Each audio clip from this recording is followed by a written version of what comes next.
citation. Les consécrations et les confirmations seraient valides, mais illicites, si elles étaient effectuées à un moment autre qu'un interrègne. Mais le pape Pie XII dit qu'elles sont nulles et non avenues pendant une sede vacante. Fin de la citation de cette énormité de Teresa Benz. Elle serait bien en mal de citer un seul auteur catholique déformant à un tel point les prescriptions que le pape Pie XII n'a fait que reprendre à celles du pape Saint Pie X, qui lui-même n'a fait que mettre en ordre en un seul tout des dispositions antérieures. Teresa Benz poursuit. Au cours d'un interrègne, tous les actes usurpant la juridiction papale, entre parenthèses, en supposant l'approbation d'un vrai pape pour administrer un diocèse et créer des prêtres, fin de la parenthèse, sont déclarés nuls et non avenus par le pape Pie XII dans son Vacantis Apostolis Sedis, fin de sa citation. Elle confond ici ce qui ne concerne proprement que la juridiction papale avec ce qui concerne la juridiction épiscopale ou celle des curés de paroisse ou liée à d'autres fonctions. Précisons avec le révérend père Jules Cimier, revue augustinienne, mai 1909, page 531, ce à quoi se rapporte ce passage concernant un interrègne. Révérend père Cimier, la vacance du Saint-Siège et l'élection pontificale, a écrit, citation du père Cimier, à la mort du pape, l'administration provisoire de l'Église, entre parenthèses, et des États pontificaux avant 1870, revient au Sacré Collège des cardinaux.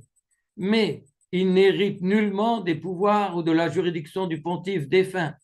Pour n'importe quel acte pontifical, de grâce ou de justice, ne s'agit-il même que d'exécuter une concession faite par le pape avant sa mort. Le Sacré Collège n'a aucune autorité. Mis à part les cas signalés par la présente Constitution, tout acte contrevenant à cette loi est d'avance déclaré nul. Pas davantage, il n'est loisible au collège cardinaliste de modifier en quoi que ce soit les prescriptions canoniques ou d'en dispenser. Fin de la citation du père Cimier.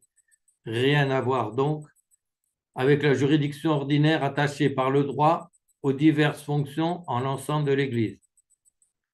Ce qui démontre l'ignorance de tout récent, entre guillemets, nouveau docteur, sur 2 points à ce sujet. Premièrement, en présentant ce document, alors ils le font à la suite de Teresa Benz, en présentant ce document comme s'il était de Pie XII et avait fait un important changement à la constitution de l'Église, alors qu'il ne fait qu'y reprendre mot à mot, à quelques détails secondaires près, celui du pape Saint Pie X du 25 décembre 1904, publié à la fin du Code de 1917 comme premier des documents officiels qui y sont ajoutés.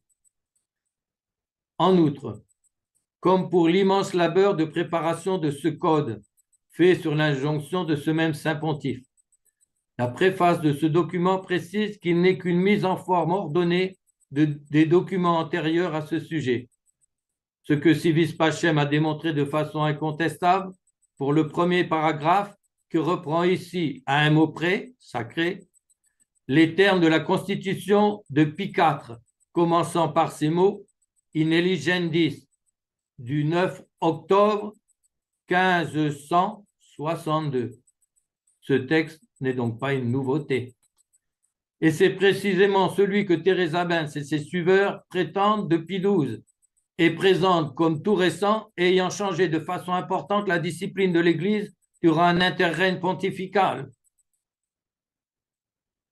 Deuxièmement, ces mêmes pseudo-docteurs étalent encore davantage leur ignorance d'élémentaires données de base en ces matières et leur incapacité qui en découle de comprendre en son sens obvi ces ordonnances et prescriptions pontificales, au point qu'ils vont jusqu'à affirmer ou gober qu'il en résulterait que durant une vacance ordinaire du Saint-Siège, il n'y aurait plus pour quiconque la moindre juridiction jusqu'à l'élection d'un nouveau pape. C'est tellement énorme et grotesque qu'on se demande comment certains gobent une pareille stupidité. Car il en résulterait, entre autres, que plus aucune absolution, aucun mariage ne pourrait alors être fait validement, que les prêtres ne pourraient plus célébrer la messe et exercer leurs fonctions licitement, ni les curés ou évêques faire De même, aucun acte d'administration de leur paroisse ou de leur évêché durant le temps de chaque vacances ordinaire sur le siège pontifical. Comme il ne saurait bien évidemment trouver aucun auteur autorisé pour appuyer une telle inepte interprétation, il cherche à se rattraper en prétendant qu'il n'en était certes pas ainsi jusqu'à Pie XII, mais que cela aurait été établi depuis par ce document et par ce premier paragraphe qui ne fait pourtant que citer mot à mot une constitution datant du XVIe siècle. Une si énorme bévue devrait les ramener à reconnaître avec humilité leur incompétence en ces matières. Pourtant, jusqu'ici, il n'en est rien. Non seulement ils persistent avec entêtement, mais prennent de haut et cherchent à rabaisser de toutes sortes de manières indignes ceux qui s'appliquent à les ramener à la raison.